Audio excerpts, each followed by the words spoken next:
We begin this hour with yet another reminder of just how dangerous and unaccountable the Trump administration has become. Over the weekend, President Trump invoked the Alien Enemies Act, a tool that grants the president sweeping power to imprison and deport non-citizens in time of war to target alleged members of a Venezuelan gang. The last time the act was invoked, President Franklin D. Roosevelt ordered 120,000 persons of Japanese ancestry into so-called relocation camps after Japan bombed Pearl Harbor. Folks, we are not currently at war with Venezuela. But Trump has called Tren de Aragua a transnational gang and an invading force. This allows him and the Trump administration to deport non-citizens without giving them the opportunity to go before an immigration authority or federal court. Judge what you want from that, but the reality of it is, late Friday, the American Civil Liberties Union and Democracy Forward preemptively sued the Trump administration. A federal judge blocked the administration from carrying out deportations under the Alien Enemies Act, which the Trump administration ignored. Late today, that same judge excoriated Trump and his administration for defying his orders.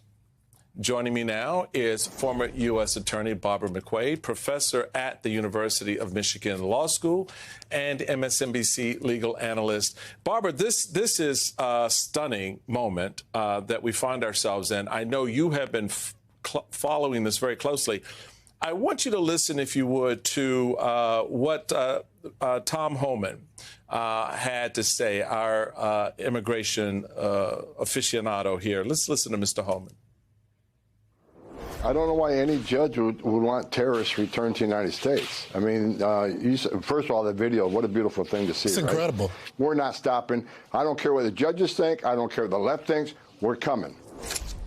So we are here at that moment that a lot of folks said would be the last piece of this to fall, and that is when the administration said, we don't really care what judges think.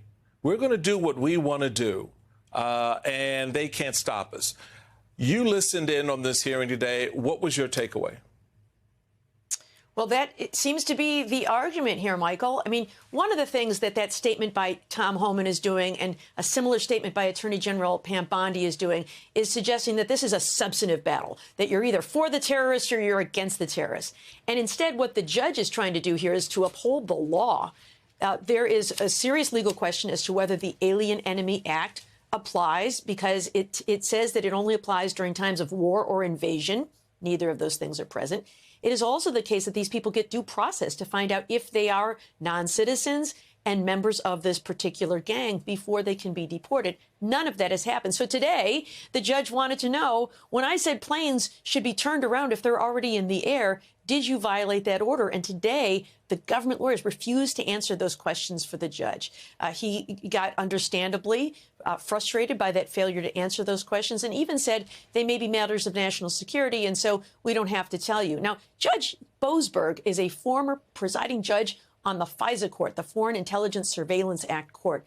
He has dealt with national security for years. He is intimately familiar with it, and he has the ability to listen to these things. Disclosing it to the public is very different from disclosing it to a judge. So essentially, they said two things today. Number one, since you didn't write it down in your order and only said it orally, we don't have to comply. And also, despite what all those statutes say, no judge can tell us what to do when it becomes a matter of national security and foreign policy, and we've left U.S. airspace. That is a very aggressive argument under the law. It is a very aggressive argument, and it really, I think, presages what is ultimately going to be a battle in the Supreme Court. I mean, because I think that's where it's going to end up. You've got NBC News reporting that two senior Trump administration officials told NBC News they expect the court to fight over the president's use of the Alien Enemies Act to ultimately head to the Supreme Court, where they believe the administration will win. So you have that little scene seen a little vignette during the Trump speech last week, which he looks at Chief Judge Roberts and says, thank you very much. We'll take care of you. Thank you very much. It doesn't really bode well. I mean, when you think about what Chief Judge James Boyes did, he issued a temporary restraining order against the use of the act, and second, the use of the statute to remove from the United States just about anyone being held under the act. How does the Supreme Court read this now, do you think?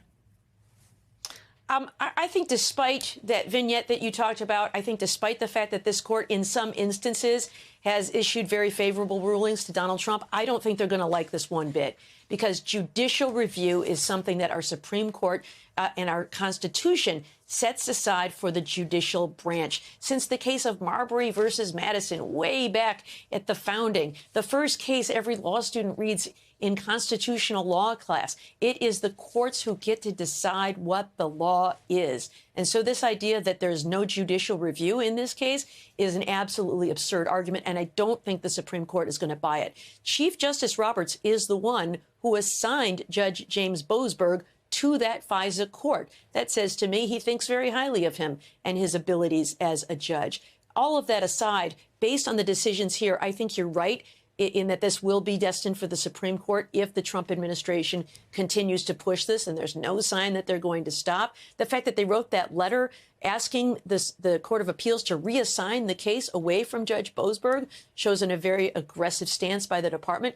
I think we're going to get to the Supreme Court, but I think this court is going to check what we are seeing from the Trump administration when it comes to this flex on national security.